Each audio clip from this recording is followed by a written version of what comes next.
ವಾಪಸ್ ಬರ್ತಾ ಇದ್ದೇನೆ. ಬಂದು ನಮಗೆ ಭಯ ಆಗ್ತದೆ, ಈಗ ಭಯ ಆಗ್ತದೆ ನಮಗೆ. ಬಂದರೆ ನಮ್ಮನ್ನು ಅವನು ಬಿಡುವುದಿಲ್ಲ.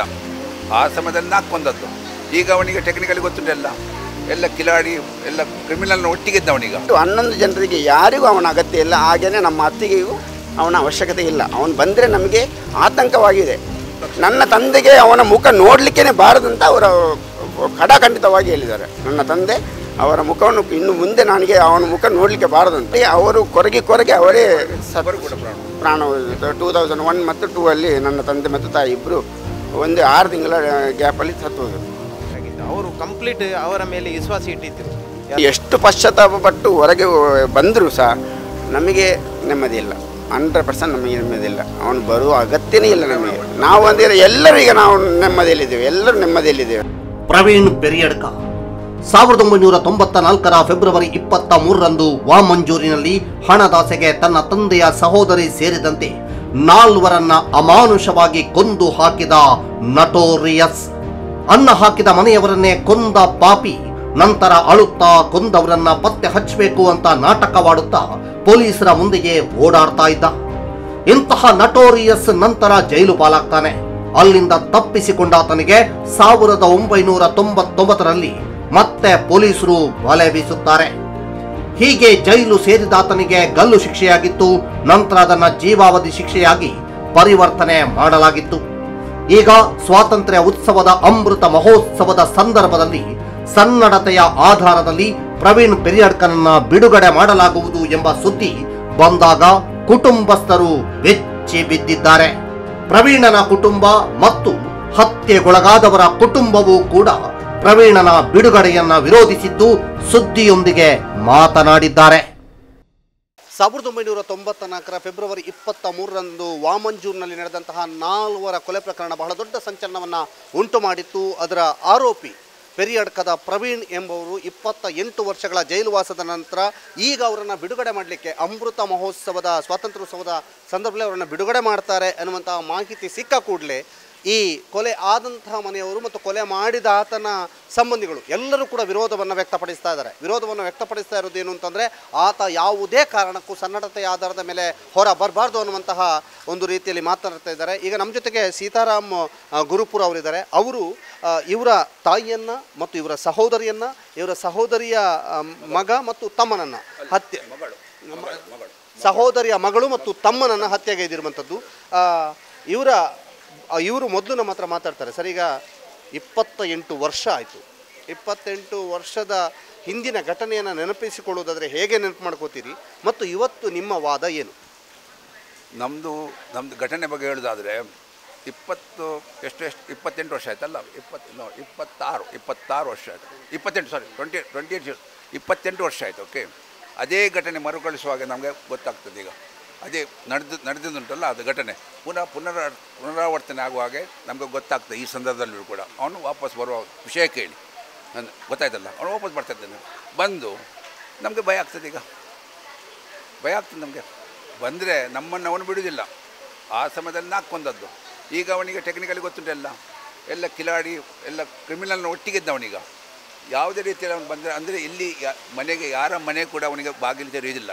ಇನ್ಕ್ಲೂಡಿಂಗ್ ಅವನದು ಪತ್ನಿ ಕೂಡ ಹೇಳ್ತಾ ಇದ್ದಾಳೆ, ಮನೆಗೆ ನಾನು ಬರಲಿಕ್ಕೆ ಬರೋದಿಲ್ಲ ಅಂತ. ಹಾಗೆ ಅವನ ತಮ್ಮಂದಿರು, ಅಕ್ಕ, ಒಬ್ಬಳು ಅಕ್ಕ ಇರೋಲ್ಲ,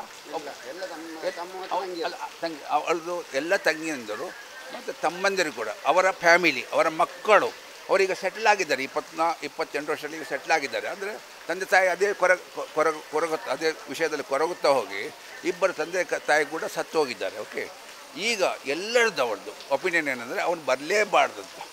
ಇಲ್ಲಿ ಬಂದರೆ ನಮ್ಮನ್ನು ಕೊಲ್ತಾನೆ, ನಮಗೆ ಪ್ರಾಬ್ಲಮ್ ಉಂಟು, ನಮಗೆ ಭಯ ಆಗ್ತದೆ ಅಂತ. ಸ್ಪೆಷಲಿ ವೈಫ್ ಅನುಸೂಯ, ಅವಳು ಕೂಗ್ತಾ ಇದ್ದಾಳೆ. ಈಗ ನೀವು ಆ ಸಂದರ್ಭದಲ್ಲಿ ವಿದೇಶದಲ್ಲಿದ್ದರು? ಹೌದು, ಜಾಂಬಿಯಾದಲ್ಲಿದ್ದೆ ನಾನು. ಜಾಂಬಿಯಾದಲ್ಲಿ ಆ ಸಮಯದಲ್ಲಿ ನಾನು ಜಾಂಬಿಯಾದಲ್ಲಿ ನನ್ನ ಫ್ಯಾಮಿಲಿ ಸಮೇತ ಇದ್ದ. ಫ್ಯಾಮಿಲಿ ಸಮೇತ ಈಗ ಘಟನೆ ನಡೆದಂಥದ್ದು ಆದ ನಂತರ ಹೇಗೆ ಕೋರ್ಟ್ ಕೇಸೆಲ್ಲ ಹೇಗಾಯಿತು ಮತ್ತು ಅವರೊಮ್ಮೆ ತಪ್ಪಿಸಿಕೊಂಡಿದ್ರು ಅನ್ನೋಂಥ ಮಾಹಿತಿ ಇದೆ. ಆ ಟೈಮಲ್ಲಿ 1 ಲಕ್ಷದ ಬಹುಮಾನ ಮೊತ್ತವನ್ನು ಕೂಡ ಅನೌನ್ಸ್ ಮಾಡಿದ್ರು. ಯಾತಕ್ಕಾಗಿ? ಹೌದು, ಅಂದರೆ ನೋಡಿ, ಒಂದು ಪೊಲೀಸ್ ಡಿಪಾರ್ಟ್ಮೆಂಟ್ ಅವರು ಹಿಡಿಯುವಾಗ ಒಳ್ಳೆ ಕೆಲಸ ಮಾಡಿದ್ದಾರೆ. ಸ್ಪೆಷಲಿ ಜಾನ್ ಶೆಟ್ಟಿ ಅವರು, ನಾನು ಹೇಳ್ತೇನೆ. ಅವರು ಪ್ರಯತ್ನ ಅಂದರೆ 24 hours ವಿದೌಟ್ ನೀರು, ವಿದೌಟ್ ಫುಡ್ಡು, ಇದರ ಬಗ್ಗೆ ಇನ್ವೆಸ್ಟಿಗೇಷನ್ ಮಾಡ್ತಾಯಿದ್ರು ಎಲ್ಲಿ ಹೋಗಿ, ಗೊತ್ತಾಯ್ತಲ್ಲ. ಆ ಸಮಯದಲ್ಲಿ ನೋಡಿ ಇಷ್ಟೆಲ್ಲ ಮಾಡಿ ಅವನು ಹಿಡಿದ್ರು, ಹೇಗಲು ಹಿಡಿದ್ರು ನೋಡಿ, ಹಿಡಿದು ಅವನನ್ನು ಪುನಃ ಜೈಲಿಗೆ ಕಳಿಸಿದ್ರು. ಇಲ್ಲಿ ಪ್ರಾಬ್ಲಮ್ ಬರ್ತದೆ ಅಂತ ಬೇರೆ ಕಡೆ ಬೇರೆ ಕಡೆಯಿಂದ ಇಲ್ಲಿ ತರುವಾಗ ಅವರು ಮಾಡಿದ ತಪ್ಪು ಅದೇ ತಪ್ಪು. ಅಂದರೆ ಅವರು ಎಸ್ ಟಿ ಬಸ್ನಲ್ಲಿ, ತುಂಡಾದ ಬಸ್ನಲ್ಲಿ without gun, I don't know ಎಂತ ತಂದಿದ್ದಾರೆ ನನಗೆ. ಆ ಹವಾಲ್ದಾರ್, ಅವ್ರಿಗೆ ಗೊತ್ತಿಲ್ಲ, ಹವಾಲ್ದಾರ್ ನಾವು ಪೊಲೀಸ್ ಅಂತ ಹೇಳೋದು, ಇಲ್ಲೆಲ್ಲ ಹಿಂದಿಯಲ್ಲಿ ಹೇಳೋದು ಹವಾಲ್ದಾರ್ ಅಂತ, ಅವರೊಟ್ಟಿಗೆ ಕಳಿಸಿಕೊಟ್ಟದ್ದು. ಅವರಿಗೆ ಅವರೊಟ್ಟಿಗೆ ಎಸ್ಕೋರ್ಟ್ ಮಾಡಿದ ಪೊಲೀಸರು. ಇವನ ಬಗ್ಗೆ ಏನು ಗೊತ್ತಿಲ್ಲ, 4 ಮರ್ಡರ್ ಮಾಡಿದವನು ಗೊತ್ತಿಲ್ಲ, ಅವನ ಬಗ್ಗೆ ಡೀಟೇಲ್ ಗೊತ್ತಿರಬೇಕಲ್ಲ. ಇವನ ಬಗ್ಗೆ ಕರೆಕ್ಟ್ ನೀವು ಇಡೀ ತೋಳು ಹಾಕ್ಬೇಕು, ಏನು ಮಾಡಿ ಅವ್ರು ಕೇರ್ಲೆಸ್ ಮಾಡಿ ಪೊಲೀಸರು ಆ ಬಜಿಂದ, ಅಂದರೆ ಜೈಲಿನ ಸಿಬ್ಬಂದಿಗಳ ಇದರಿಂದ ತಪ್ಪಿನಿಂದಾಗಿ ಅವನು ತಪ್ಪಿಸಿ ಹೋದದ್ದು. ನಾನು ಇಲ್ಲಿಯ ಪೊಲೀಸ್ನವರಿಗೆ ಕೃತಜ್ಞತೆ ಈಗಲೂ ಕೂಡ ಮಾಡ್ತಾಯಿದ್ದೇನೆ. ಅದು ನಮ್ಮದು ಪೊಲೀಸ್ ಡಿಪಾರ್ಟ್ಮೆಂಟ್ ಅದು ವೀಕ್ನೆಸ್. ಅದರ ನಂತರವೇ ನಮ್ಮದು ಪ್ರಾಬ್ಲಮ್ ಚಾಲಾದದ್ದು. ಇಲ್ಲ ನನಗೆ 1 ಲಕ್ಷ ಕೊಡಲಿಕ್ಕೆ ಸಾಧ್ಯ ಇಲ್ಲ, ಅದು ನಮಗೆ ಕೊಡಲಿಕ್ಕೆ ಅವಶ್ಯಕತೆ ಬೀಳ್ತಿರಲಿಲ್ಲ. ಅಂದರೆ ಇಷ್ಟು ಒಳ್ಳೆ ಕೆಲಸ ಮಾಡಿದ ನಮ್ಮ ಇಲ್ಲಿಯ ಡಿಪಾರ್ಟ್ಮೆಂಟ್ನವರು. ನಾನು ಕೊಟ್ಟಿದ್ದೇನೆ, ವೈ ನಾಟ್. ಮತ್ತೆ ಅವನು ತಪ್ಪಿಸಿ ಹೋಗಿ ಹೋಗಿದ್ದಾನಲ್ಲ. ಮತ್ತು 4 ವರ್ಷ ಮದುವೆ ಆಗಿ ಅದು ಪಣಜಿಯಲ್ಲಿ ಮದುವೆ ಆಗಿ ಮಗು ಕೂಡ ಆಗಿದ್ದೇವೆ. ಮತ್ತು ನಾನು ಅನೌನ್ಸ್ ಮಾಡಿದ್ದು 1 ಲಕ್ಷ ಕೊಡ್ತೇನೆ ಅಂತ. 1 ಲಕ್ಷ ಕೊಡ್ತೇನೆ ಅಂತ ಹೇಳಿದ್ದೇನೆ. ಅದು 1 ಲಕ್ಷ ನಾವು ಕೊಟ್ಟಿದ್ದೇವೆ ಇಲ್ಲಿ. ಅದು ಕೂಡ ನಾವು ನನ್ನ ಹತ್ರ ಈಗಲೂ ಸಿಗ್ನೇಚರ್ ಮಾಡಿ ಯಾರು ತೆಗೆದುಕೊಂಡಿದ್ದಾರೆ, ಅದು ಅವಂದು ಹೆಂಡತಿದ್ದು ತಮ್ಮ, ಇವು ಪ್ರವೀಣ್ದು ಭಾವ, ಇಂಡೈರೆಕ್ಟ್, ಇಸ್ ನಾಟ್ ರಿಯಲ್ ಭಾವ, ಅಂದರೆ ಸೆಕೆಂಡರಿ ಮ್ಯಾರೇಜ್. ಅದು ಕೂಡ ವಿದೌಟ್ ಪರ್ಮಿಷನ್, ವಿದೌಟ್ ನೋಯಿಂಗ್. ಅವನ ಹೆಂಡತಿಗೆ ಗೊತ್ತಿಲ್ಲದೆ ಅವನು ಅಲ್ಲಿ ಮಾಡಿದ್ದು ಎಂತ ಮದುವೆ ಅದು ಭಾಳ ದೊಡ್ಡ ತಪ್ಪು. ಅದರ ಬಗ್ಗೆ ಅವನಿಗೆ ಶಿಕ್ಷೆ ಆಗಲಿಲ್ಲ. ತಪ್ಪಿಸಿದ ಬಗ್ಗೆ ಶಿಕ್ಷೆ ಆಗಲಿಲ್ಲ. ಅವನಿಗೆ ಶಿಕ್ಷೆ ಆದದ್ದು ಬರೀ ಇದಕ್ಕೆ, ಯಾವುದಕ್ಕೆ, ಮರ್ಡರ್ ಕೇಸಿಗೆ. ಅವನಿಗೆ ಡೆತ್ ಸೆಂಟೆನ್ಸ್ ಆದದ್ದು. ಓಕೆ, ಅದರ ಬಾಕಿ ಉಂಟು. ಅದರ ಬಗ್ಗೆ ಕೂಡ ಇನ್ವೆಸ್ಟಿಗೇಷನ್ ಪುನಃ ಆಗಬೇಕು, ನನ್ನ ಲೆಕ್ಕದಲ್ಲಿ ಆಗಬೇಕು. ಅದಾಗಲಿಲ್ಲ. ಈಗ ಪ್ರವೀಣ್ ಅವರನ್ನು ನೀವು ಅದಾದ ನಂತರ, ಮರ್ಡರ್ ಆದ ನಂತರ ಕೋರ್ಟ್ ಕಚೇರಿಗಳಲ್ಲಿ ಭೇಟಿಯಾಗಿದ್ದೀರಾ? ಎಸ್, ಭೇಟಿಯಾಗಿದ್ದೇನೆ. ಇಲ್ಲಿ ನಾನು ಭೇಟಿಯಾಗಿದ್ದೇನೆ. ಅಂದರೆ ನೋಡಿ, 1 ಲಕ್ಷ ನಾನು ದಾಂಬ್ಯದಲ್ಲಿದ್ದೆ. ಕೂಡ ನಾವು ದಾಂಬ್ಯದಿಂದ ಬಂದು 1 ಲಕ್ಷ ಇದುವೇ ಪೊಲೀಸ್ ಸ್ಟೇಷನಲ್ಲಿ, ಮಂಗಳೂರಿನಲ್ಲಿ ಪೊಲೀಸ್ ಸ್ಟೇಷನ್ ನಾನು 1 ಲಕ್ಷ ಕೊಟ್ಟು ಅವನಿಗೆ ಯಾರಿಗೆ ಕೊಟ್ಟಿದ್ದೇನೆ, ಇಲ್ಲ ಯಾರು ಇನ್ಫಾರ್ಮೇಷನ್ ಕೊಟ್ಟಿದ್ದಾರೆ. ಮತ್ತು ಅವನು ಜೈಲಿಗೆ ಹೋಗಿ ಅವನಿಗೆ ನನಗೆ ಕಾಣಬೇಕಿತ್ತು. ಅಂದರೆ ಈಗ ಪಶ್ಚಾತ್ತಾಪ ಪಡ್ತಾನೆ ಇಲ್ಲ, ಅವನು ನನಗೆ ಕೇಳಲಿಕ್ಕಿತ್ತು. ಆಗ ಜೈಲರ್ ಎದುರಿನಲ್ಲಿ ಅವನು ನನಗೆ ಮುಖಕ್ಕೆ ಉಗಿಳಿದ್ದಾನೆ, ಗೊತ್ತಾಯ್ತಲ್ಲ, ಸ್ಪ್ಲಿಟ್ ಮಾಡಿದ್ದಾನೆ ಅಂಥ ಕ್ರೂರಿ ಅವನು. ನಾನು ಇಷ್ಟೇ ಕೇಳಿದ್ದು, ನಿನಗೆ ಈಗ ಆದರೂ ಮನಸ್ಸಿನಲ್ಲಿ ಇದುಂಟ ಪಶ್ಚಾತ್ತಾಪ ಉಂಟು ಕೇಳಿದಾಗ ಉಗುಳಿದ್ದಾನೆ ನನಗೆ. ಅಂದರೆ ಅಷ್ಟು ದೊಡ್ಡ ಕ್ರಿಮಿನಲ್ ಅವನು. ಈಗ ಹಾಗೆ ಬಿಡೋದು ಅವನು ಸಾಧ್ಯವಿಲ್ಲ. ನಮ್ಮದು ಕಾನೂನು ಪ್ರಕಾರ ಅಂಥವ್ರನ್ನು ಬಿಡಲಿಕ್ಕೇ ಬಾರ್ದು. ಜೈಲರ್ ಹೇಳಿದ್ರಂತ ಅದು ಬಿಡೋದು ತಪ್ಪದು.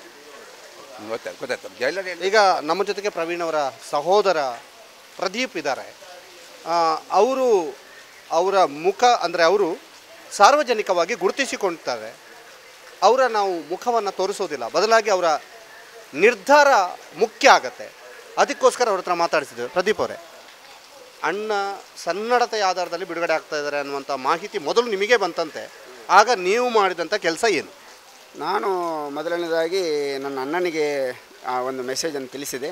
ಅವರು ಇವರ ರಿಲೇಟಿವಿಗೆ ತಿಳಿಸಿ ಸೀತಾರಾಮಣ್ಣನವರಿಗೆ ವಿಷಯ ಗೊತ್ತಾಯಿತು.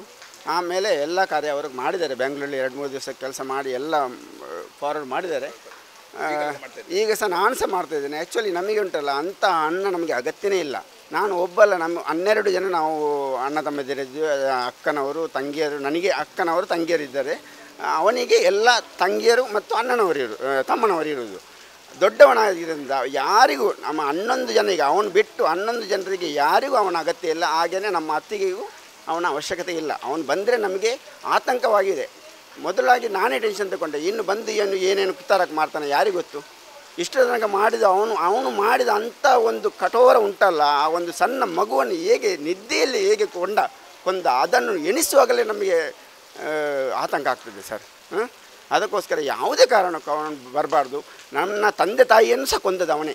ನನ್ನ ತಂದೆ ತಾಯಿ ಆ ದಿನದಲ್ಲಿ ಒಂದು 94ರಲ್ಲಿ ಈಗ ಒಂದು ಇದಾಗಿದೆ, ಇದು ಡೆತ್ ಆಗಿದೆ ಅಲ್ಲ ಇವರದು. ಆನಂತರ ಜಸ್ಟ್ ಒಂದು 7-8 ವರ್ಷ ಇದ್ದರು ಅವರಷ್ಟೇ ಜೀವದಲ್ಲಿ. ತಂದೆ ಅಂತ ಹೇಳಿದರೆ ಅದನ್ನು ನೀವು ಇದನ್ನು ಹೇಳಬೇಕು. ಅಂದರೆ ತಂದೆ ಆ ಸಮಯದಲ್ಲಿ ನಿಮ್ಮ ಭೂತಕ್ಕೆ ದೈವಕ್ಕೆ ಅಂತ ಹರಕೆ ಹೇಳಿ ಅದು ನೀವು ಹೇಳಬೇಕು. ಈಗ ಹೌದು, ಭೂತಕ್ಕೆ ಹರಕೆ ಇಟ್ಟಿದ್ದಾರೆ. ಅದೇ ದಿವಸ ಮರಡರಾದ ದಿನವೇ ನಮ್ಮ ದೈವಕ್ಕೆ ಇದು ಎಂತ ಹರಕೆ ಹುಟ್ಟಿದ್ದಾರೆ. ಅವರು ಹರಕೆ ಕೊಡ್ತೇನೆ, ಈ ನನ್ನ ಹೊಟ್ಟೆಯಲ್ಲಿ ಹುಟ್ಟಿದವನಾದರೂ ಅವನು ತೋರಿಸ್ಬೇಕಂತ. ಮರುದಿವಸವೇ ಇವನು ಸಿಕ್ಕಿಬಿದ್ದಿದ್ದಾನೆ, ತೋರಿಸಿಕೊಟ್ಟಿದ್ದಾರೆ ಆ ದೈವರಿಗೆ. ಅದಕ್ಕೆ ನಾವು ಕೋಲೆಲ್ಲ ಕೊಟ್ಟಿದ್ದೇವೆ. ಇಲ್ಲಿ ಅಪ್ಪಿ ಶೇರಿಗಾಡ್ತಿದ್ದಾರಲ್ಲ, ಅವರಿಗೂ ನಿಮ್ಮ ಅಪ್ಪನಿಗೂ ನನ್ನ ಅಪ್ಪನ ದೊಡ್ಡ ಅಕ್ಕ ಅಂತ. ಅವರ ಇವನೇ ಮಂಗಳೂರಲ್ಲಿ ಬರುವಾಗ ಇಲ್ಲಿ ಇರ್ತಿದ್ದ ಅವನು. ಇಲ್ಲಿ ಇದ್ದು ಅವನ ಚಲನವಲನ ಟೈಲರಿಂಗ್ ಎಲ್ಲ ಮಾಡ್ತಿದ್ದ. ನಾನು ಆಗ 18 ವರ್ಷ, ನನಗೆ ಏನು ಗೊತ್ತಿಲ್ಲ, ನಾನು IT ಕಲ್ತಿದ್ದೆ. ಅಂಥ ಸಂದರ್ಭದಲ್ಲಿ ಆದ ಇಶ್ಯೂ ಉಂಟಲ್ಲ, ನಾವು ಅವತ್ತು ಸೀರಿಯಸ್ ಆಗಿ ತಗೊಳ್ಳಿಲ್ಲ. ನಂತರ ನಮಗೆ ಗೊತ್ತಾಯಿತು. ಆದರೂ ಇವರು ಸಹ ನಮ್ಮನ್ನು ತಪ್ಪು ಇದು ತಿಳ್ಕೊಂಡಿದ್ದರು, ನಾವು ಸಪೋರ್ಟ್ ಮಾಡ್ತೇವೆ ಅಂತ. ನಾವು ಇಷ್ಟರ ತನಕ ಕೋರ್ಟಿಗೆ ಕಚೇರಿಗೆ ಯಾವುದಕ್ಕೂ ಹೋಗಿಲ್ಲ, ಎಲ್ಲ ಫೈಟ್ ಮಾಡಿದ್ದು ಇವರೇ. ಅದಕ್ಕೆ ಏನಿದ್ರೂ ಈ ಒಂದು ಶಿಕ್ಷೆಗೆ ಉಂಟಲ್ಲ, ಗಲ್ಲು ಶಿಕ್ಷೆಗೆ ಕಾರಣ ಇವರ ಪ್ರಯತ್ನದಿಂದ, ನಮ್ಮ ಪ್ರಯತ್ನ ಅಲ್ಲ. ನಾವು ಯಾವುದಕ್ಕೂ ಹೋಗಿಲ್ಲ. ನನ್ನ ತಂದೆಗೆ ಅವನ ಮುಖ ನೋಡಲಿಕ್ಕೇ ಬಾರದಂತ ಅವರು ಖಡಾಖಂಡಿತವಾಗಿ ಹೇಳಿದ್ದಾರೆ. ನನ್ನ ತಂದೆ ಅವರ ಮುಖವನ್ನು ಇನ್ನು ಮುಂದೆ ನನಗೆ ಅವನ ಮುಖ ನೋಡಲಿಕ್ಕೆ ಬಾರದಂತ ಜೈಲಿಗೆ ಸಹ ಕರೆದಿದ್ರು, ಆದರೂ ಅವರು ಹೋಗಲಿಲ್ಲ. ಹಾಗಾದರೆ ಈಗ ಹೇಳ್ತಿದ್ರಿ ನೀವು, ತಂದೆ ತಾಯಿ ಕೂಡ ಅವರಿಂದನೇ ನೊಂದಿದ್ರು, ಅವರು ಕೂಡ ಮಗ ಬರುದೇ ಬೇಡ ಅಂತ ಬೇಡ ಅಂತ ಹೇಳಿ ಅವರು ಕೊರಗಿ ಅವರೇ ಪ್ರಾಣ 2001 ಮತ್ತು 2 ಅಲ್ಲಿ ನನ್ನ ತಂದೆ ಮತ್ತು ತಾಯಿ ಇಬ್ಬರು ಒಂದು 6 ತಿಂಗಳ ಗ್ಯಾಪಲ್ಲಿ ಸತ್ತು ಹೋದರು. ಮತ್ತೊಬ್ಬರು ಸಂಬಂಧಿದ್ದಾರೆ ಸರ್, ನಿಮ್ಮ ನಿಲುವು? ನಾನಂದರೆ ಅವರ ಹತ್ತಿರದ ಸಂಬಂಧಿಕರು, ಹೌದು, ಹತ್ತಿರದ ಸಂಬಂಧಿಕರು ಅವರ. ಆದರೆ ನಾನು ಈ ಸನ್ನಿವೇಶದಲ್ಲಿ ಎಲ್ಲ ಕಂಪ್ಲೀಟ್ ಆಗಿ ನೋಡಿದ್ದೇನೆ.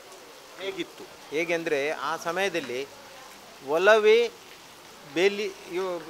ಬೇಲಿಯ ಒಲವನ್ನು ಮೇಯ್ದಾಗೆ ಆಗಿತ್ತು. ಅವರು ಕಂಪ್ಲೀಟ್ ಅವರ ಮೇಲೆ ವಿಶ್ವಾಸ ಇಟ್ಟಿದ್ದರು. ಯಾರು?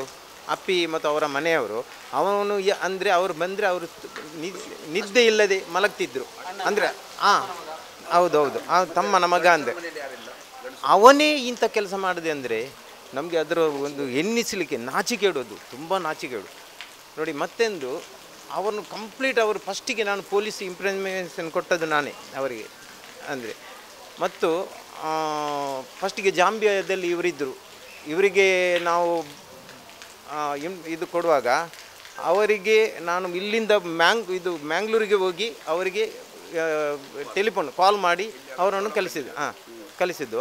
ಆಗ ನನ್ನ ಬೈಕಿನಲ್ಲಿ ಅವನು ಹಿಂದಿನ ಗಡಿಯಿಂದ ಕೂತ್ಕೊಂಡು ಅವನನ್ನು ಬೈಕ್ ಕರ್ಕೊಂಡು ಹೋದೆ. ಅವನು ನಮಗೆ ಇಲ್ಲಿ ಸೇಫ್ಟಿ. ಅವನು ಅಷ್ಟು ಹೊತ್ತು ಅಲ್ಲಿ ನಮಗೆ 4 ಮಂದಿಯ ಬ್ಯಾಚ್ ಇತ್ತು, 4 ಮಂದಿ ನಿಲ್ಲಿಕ್ಕೆ. ಅದರಲ್ಲಿ ನನ್ನ ಬ್ಯಾಚಿಯಲ್ಲಿ ಇವರಿದ್ದರು. 3-4 ದಿವಸ ಇದ್ದರು. 3-4 ದಿವಸ ಅವನನ್ನು ಡೆಡ್ ಬಾಡಿ ಅಲ್ಲಿ ಇದರಲ್ಲಿ ಇಟ್ಟಿದ್ದರು, ಐಸಿನಲ್ಲಿ. ಆ ಸಮಯದಲ್ಲಿ ಇಲ್ಲಿ ನಮಗೆ ಪೊಲೀಸಿಗೆ ನಾವು ಸೆಕ್ಯೂರಿಟಿ ಇದು ಅಂದರೆ ಗಾರ್ಡಿನ್ ಆಗಿದ್ವಿ. ಆ ಸಮಯದಲ್ಲಿ ನಾನು ಇವರಿಗೆ ಇನ್ಫಾರ್ಮೇಷನ್ ಕೊಡಲಿಕ್ಕೋಸ್ಕರ ನಾವು ಮ್ಯಾಂಗ್ಳೂರಿಗೆ ಹೋಗುವಾಗ ಅವನನ್ನು ಬೈಕಿನಲ್ಲಿ ಕರ್ಕೊಂಡು ಹೋಗ್ತಿದ್ದದ್ದು. ನಾವು ಅವರಂತೂ ಗೊತ್ತಿಲ್ಲ ನಮಗೆ, ನಿಜವಾಗಿ ಅವನಂತೂ ಮಾಡಾರ ಅಷ್ಟು ಕ್ಲೋಸ್ ಇದ್ದ. ಬರುವಾಗ ಅವನು ಹೇಳೋದು, ಅವನು ಕೊಂದವನು ಸಿಕ್ಕಿದ್ರೆ ಇದು ಸೋಲೆಯಲ್ಲಿ ಅಮ್ಜದ್ ಖಾನ್ನ ಕೈಯಿಗೆ ಕಡಿತಾರೆ ಹಾಗೆ ಕಡಿಬೇಕಂತ ಹೇಳೋದು. ಯಾರು? ಅವನು ಹೇಳೋದು. ಆಗ ಇವನು ಹೇಳೋದು ಎಂಥದ್ದು ಗೊತ್ತುಂಟ, ಅವನು ಸಿಕ್ಕಿದ್ರೆ ನಾನು ಒಂದು ಕೊಟ್ಟೆ ನೀರು ಕುಡಿತಿದ್ದೆ, ಒಂದು ರಕ್ತ ಕುಡಿತಿದ್ದೆ. ಅಷ್ಟು ನಾವು ಅವನೆಲ್ಲ ವಿಶ್ವಾಸ ಇಡ್ತಿದ್ದೇವೆ. ಯಾಕೆಂದರೆ ನನಗೆ ಅಷ್ಟು ಕನ್ನಡ ಬರುವುದಿಲ್ಲ. ವೆರಿ ಗುಡ್ ಹೇಳಿದ್ದಾನೆ. ನೋಡಿ, ಅಷ್ಟು ಕುರುಬರು ಬಂದಿದ್ದಾರೆ. ಮರು ದಿವಸನೇ ಮನೆಗೆ ಬಂದು ಎಂತಂದರೆ ಗೋಡೆಗೆ ಜಜ್ಜಿದ್ದಾನೆ ತಲೆಯನ್ನು. ಅಂದರೆ ಅವನಿಗೆ ಪಶ್ಚಾತ್ತಾಪ ಆಗಿದೆ. ಮರು ದಿವಸವೇ ಬೆಳಿಗ್ಗೆ ಬಂದು ಗೋಡೆಗೆ ಜಜ್ಜಿ, ಯಾರಪ್ಪ ಇದು ಯಾಕೆ ಹೀಗಾಯಿತು ಅಂತ ಒಂದು ಬೇರೆ ಟೈಪಲ್ಲಿದ್ದ.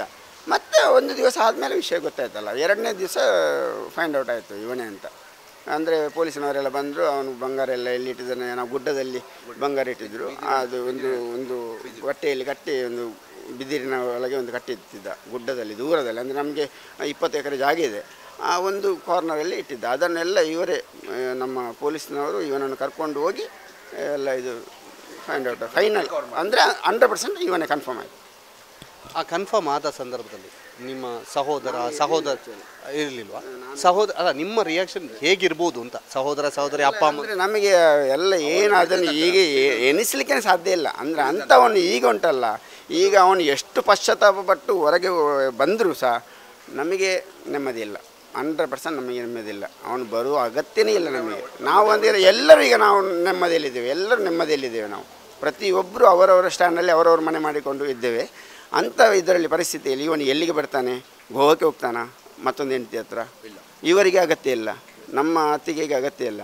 ಅವನ ಮಗ ಸಹ ಸೆಟ್ಲಾಗಿದ್ದಾನೆ.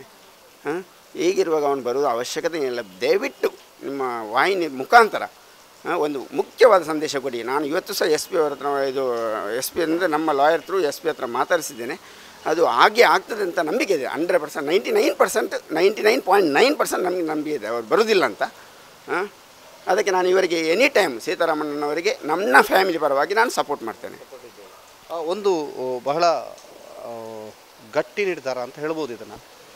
ತನ್ನ ಅಣ್ಣ 4 ಜನರನ್ನು, ತನ್ನ ಕುಟುಂಬದವರನ್ನೇ, ತನ್ನ ರಕ್ತ ಸಂಬಂಧಿಗಳನ್ನೇ ಕೊಂದಿದ್ದು ಯಾವುದೇ ಕಾರಣಕ್ಕಾದ ಬರುವಂಥ ಅಗತ್ಯ ಇಲ್ಲ ಅಂತ ಅವ್ರು ಹೇಳಿದರು.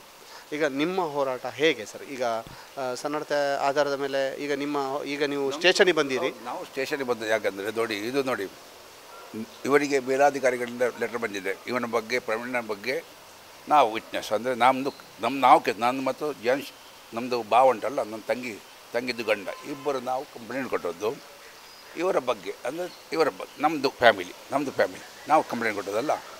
ನಾವು ನಮ್ಮ ಇದು ಸ್ಟೇಟ್ಮೆಂಟನ್ನು ಇಲ್ಲಿ ಕೊಡಬೇಕಂತ ಹೇಳಿದ್ದಾರೆ, ಅವರು ತೆಗೆದುಕೊಡ್ಬೇಕಂತ. ಅದಕ್ಕೆ ನಾವು ಬೆಳಿಗ್ಗೆ ಅಲ್ಲಿಂದ ಬಂದಿದ್ದೇನೆ, ಬೆಳಿಗ್ಗೆ ಬೆಂಗಳೂರಿನಿಂದ ಇಲ್ಲಿ ಬಂದಿದ್ದೇನೆ, ಪುನಃ ಬಂದಿದ್ದೇನೆ ಇಲ್ಲಿ. ಈಗ ಸ್ಟೇಟ್ಮೆಂಟ್ ಕೊಡ್ತಾ ಇದ್ದೇನೆ. ನಾನು ವೆಯ್ಟ್ ಮಾಡ್ತೇನೆ ಸರ್, ಇವರಿಗೆ ಇನ್ಸ್ಪೆಕ್ಟರ್ ವೆಯ್ಟ್ ಮಾಡ್ತಾಯಿದ್ದೇನೆ. ಸ್ಟೇಟ್ಮೆಂಟ್ ಅದುವೇ ನಾನು ಹೇಳೋದು. ಮತ್ತೊಂದು ನಾನು ಹೇಳ್ತೇನೆ ಇಲ್ಲಿ ಹೇಳೋದು. ಯಾಕಂದರೆ ನೋಡಿ, ಈಗ ಇವರು 12 ಮಕ್ಕಳ ಪೈಕಿ ಒಬ್ಬನೇ ಬಂದದ್ದು. ಈಗ 12, ಅದೊಂದು ಸರಿಯಾಗಿ ಹೇಳಿ ನೀವು, 12 ಮಕ್ಕಳ, ಓಕೆ, ಇಬ್ಬರು, ಓಕೆ, ಅದು ಫಾರ್ಗೆಟ್. ಓಕೆ, ಇಲ್ಲಿ ಇರುವವರನ್ನು ನಾವು ಎಂತಾದರೂ ಪ್ರಾಬ್ಲಮ್ ಇದೆ, ಟೆಕ್ನಿಕಲ್ ಪ್ರಾಬ್ಲಮ್ ಇದೆ, we will provide transport to go and each and every house. Okay, ಅಲ್ಲಿ ಹೋಗಿ ಪ್ರತ್ಯೇಕವಾಗಿ ಹೆಂಗಸರಿದ್ದರೆ ಹೆಂಗಸರು ಕಾನ್ಸ್ಟೇಬಲ್ ಹೋಗಿ ಎಲ್ಲರದ್ದು ಸ್ಟೇಟ್ಮೆಂಟ್ ತೆಗೆದುಕೊಳ್ಬೇಕು. ಅಂದರೆ ಇಲ್ಲಿ ಎಲ್ಲ ಲೆಟರ್ ಕೊಡೋದು ಅವರ ಮುಖ ನೋಡಿ, ಅಂದರೆ ಸರ್ಕಲ್ನ ಮುಖ ನೋಡಿ ನಮಗೆ ಬರುವುದೇ ಬೇಡ ಅಂತ ಹೇಳಬೇಕು. ಅದು ಪ್ರೂಫ್ ಆಗ್ತದೆ. ಇಲ್ಲದೆ ಒಬ್ಬರನ್ನು ತೆಗೆದುಕೊಂಡು ಏನು ಪ್ರಯೋಜನ ಇಲ್ಲ. ಇವರು ಬಂದಿದ್ದಾರೆ, ಅವರು ಒಳ್ಳೆಯ ಸ್ಟೇಟ್ಮೆಂಟ್ ಕೊಟ್ಟಿದ್ದಾರೆ. ಅವ್ರ ಮನುಷ್ಯನಿಗೆ ಗೊತ್ತಾಯ್ತಲ್ಲ, ಅವ್ರು ಯಾಕೆ ಅವರ ಮುಖವನ್ನು ತೋರಿಸಿ ನಿಮ್ಗೆ ಗೊತ್ತಾಯ್ತಲ್ಲ. ಈಗ ಗೊತ್ತಾಯ್ತಲ್ಲ ನಿಮಗೆ, ಗೊತ್ತಾಯ್ತಲ್ಲ. ಎಲ್ಲರದ್ದು ತೆಗೆದುಕೊಳ್ಬೇಕು. ನಾವು ಅವರಿಗೆ ಹೆಲ್ಪ್ ಮಾಡ್ತೇವೆ.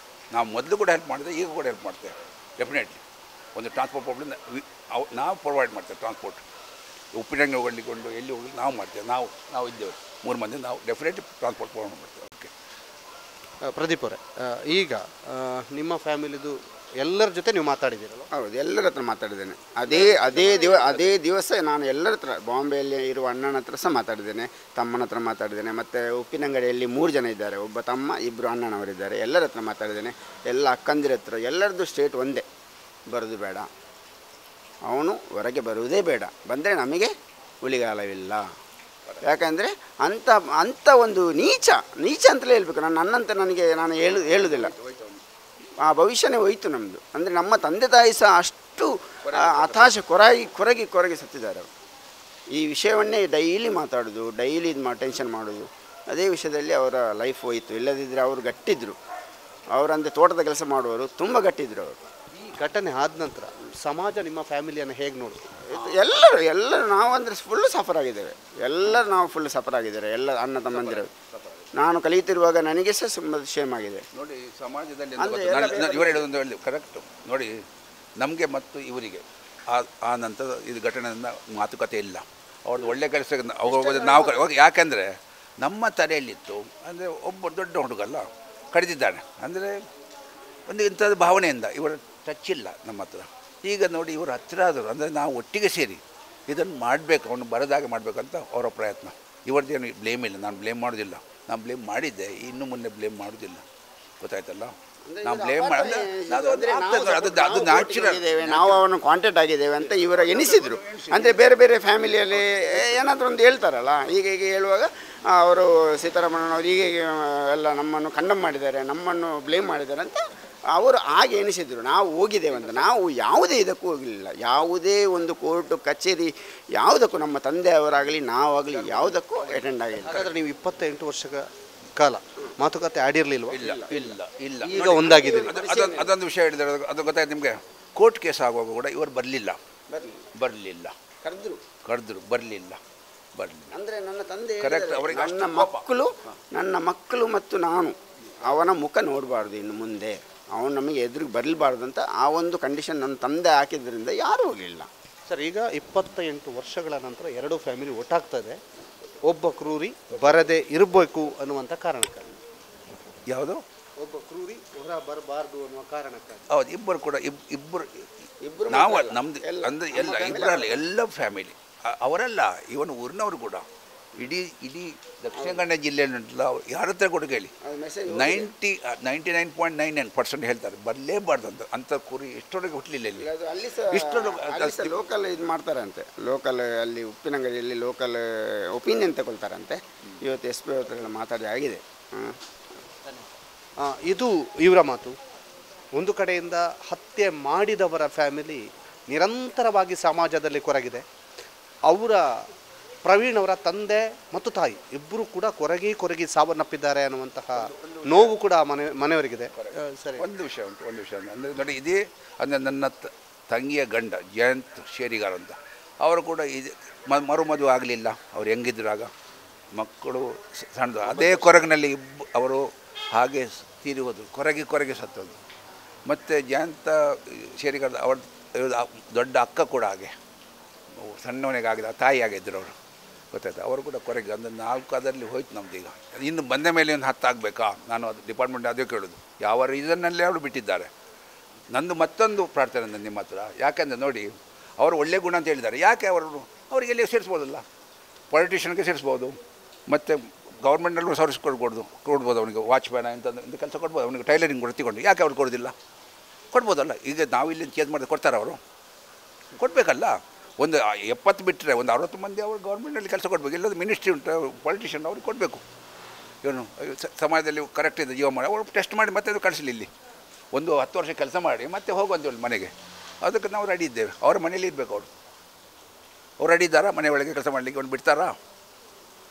ನಮ್ಮ ಅಲ್ಲಿ ನೋಡಿ ಒಬ್ಬಳು ಇದ್ದಾಳೆ, ಅವಳು ಇದು ಅನುಸೂಯ ಇದ್ದಾಳೆ, ಅವಳು ಇಷ್ಟು ಕೂಗ್ತಾಳೆ ಅಂದರೆ ಅವಳಿಗೆ ಸ್ವರ ಕೂಡ ಬರೋದಿಲ್ಲ. ಇವತ್ತು ಅವಳು ಇದು ಕೂಡ ಇದು ಸರಿಯಿಲ್ಲ, ಅವಳು ಹೆಲ್ತ್ ಸರಿಯಿಲ್ಲ, ಅವಳು ಪಾಪ ಗೊತ್ತಿಲ್ಲ, ಅಷ್ಟು ಕೊರಗ್ತಿದ್ದಾಳೆ. ಇದು ಕೇಳಿ ಪುನಃ ಅವನ ಮಗನಿಗೆ ಗೊತ್ತಿಲ್ಲ, ಅವನಿಗೆ ಅದೇ ನೆನಪು ಬಂತಲ್ಲ, ಅದೊಂದು ವಾಪಸ್ ಇನ್ನು ನನ್ನನ್ನು ತರಬೇಡಿ, ನಾನು ಯಾವುದಕ್ಕೆ ಇಲ್ಲ, ನಾನು ಯಾವುದೇ ಇದಕ್ಕೆ ಸೈನ್ ಹಾಕಲಿಕ್ಕೆ ನಾನು ರೆಡಿ ಇದ್ದೇನೆ ಅಂತ ಅವರ ಒಂದು ಕೂಗು ಅತ್ತಿಗೆ. ಸರ್ಕಲ್ ಹೋಗಿದ್ದಾರೆ ಈಗ, ಅಲ್ಲ ಇದು ಇವರ ಮಾತು. ಇವರು ಹೇಳ್ತಾ ಇರುವಂಥದ್ದು, ಯಾವುದೇ ಕಾರಣಕ್ಕೂ ಪ್ರವೀಣ್ ಪೆರಿಯಡ್ಕ ಸನ್ನಡತೆಯ ಆಧಾರದ ಮೇಲೆ ವಾಪಸ್ ಬರೋದು ಬೇಡ. ಅವರು 4 ಜನರನ್ನು ಹತ್ಯೆ ಮಾಡಿದರು. ಅವರು 4 ಜನರನ್ನು ಹತ್ಯೆ ಮಾಡಿದ ನಂತರ ಕುಟುಂಬದಲ್ಲಿ ಸತ್ತು ನಾವು ಬದುಕ್ತಾ ಇದ್ದೇವೆ. ಜೊತೆಗೆ ಅವರು ಹತ್ಯೆ ಮಾಡಿದ ನಂತರ 4-5 ಜನ ಆ ಕೊರಗಿನಲ್ಲಿ ಸಾವನ್ನಪ್ಪಿದ್ದಾರೆ. ಈಗ ಅವರು ವಾಪಸ್ ಬಂದರೆ ಮತ್ತಷ್ಟು ಪೈಶಾಚಿಕ ಕೃತ್ಯಗಳೇ ಆಗ್ತದೆ ಅನ್ನುವಂತಹ ಭಯದಲ್ಲಿ ಅವರೆಲ್ಲರೂ ಕೂಡ ಇದ್ದಾರೆ. ಇದು ಪೆರಿಯಡ್ಕ ಪ್ರವೀಣ್ ಅವರ ಕುಟುಂಬ ಮತ್ತು ಹತ್ಯೆಗೊಳಗಾದಂಥವರ ಮಗ ಹೇಳ್ತಾ ಇರುವಂತಹ ಮಾತು. ಶಿವಪ್ರಸಾದ್ ಮತ್ತು ಸಮಾಜ್ ಜೊತೆಗೆ ದಾಮೋದರ ದುಂಡೋಲೆ, ಸುದ್ದಿ ನ್ಯೂಸ್, ವಾಮಂಜೂರು. Don't care. ಚಿನ್ನದ ಬೆಲೆ ಹೆಚ್ಚಾದರೂ ಕಡಿಮೆಯಾದರೂ ಡೋಂಟ್ ಕೇರ್. ಲಲಿತಾ ಫ್ಲೆಕ್ಸಿನಲ್ಲಿ ನಿಮಗೆ ಲಾಭಾನೇ. ಯಾಕಂದರೆ ನಿಮ್ಮ ಇನ್ಸ್ಟಾಲ್ಮೆಂಟ್ ನಲ್ಲಿ ಹಣವಾಗಿ ಚಿನ್ನವಾಗಿ ಉಳಿಸಿಕೊಳ್ಳಬಹುದು. ಯಾವ ಆಭರಣವಾದರೂ ನಯಾ ಪೈಸಾ ವೇಸ್ಟೇಜ್ ಇಲ್ಲ. ಒಂದು ಇನ್ಸ್ಟಾಲ್ಮೆಂಟ್ ನಲ್ಲಿ 50% ಬೋನಸ್ ಕೊಡ್ತೇವೆ. ಬೇರೆ ಶೋರೂಮ್ ತರ ಚೀಪ್ ಆದ ಗೃಹ ವಸ್ತುಗಳು ನೀಡುವುದಿಲ್ಲ. ಬೆಲೆ ಬಾಳುವ ಚಿನ್ನವನ್ನು ನೀಡುತ್ತೇವೆ. ಸುದ್ದಿ ಚಾನಲ್, ಕ್ಷಣ ಕ್ಷಣದ ಸುದ್ದಿಗಾಗಿ.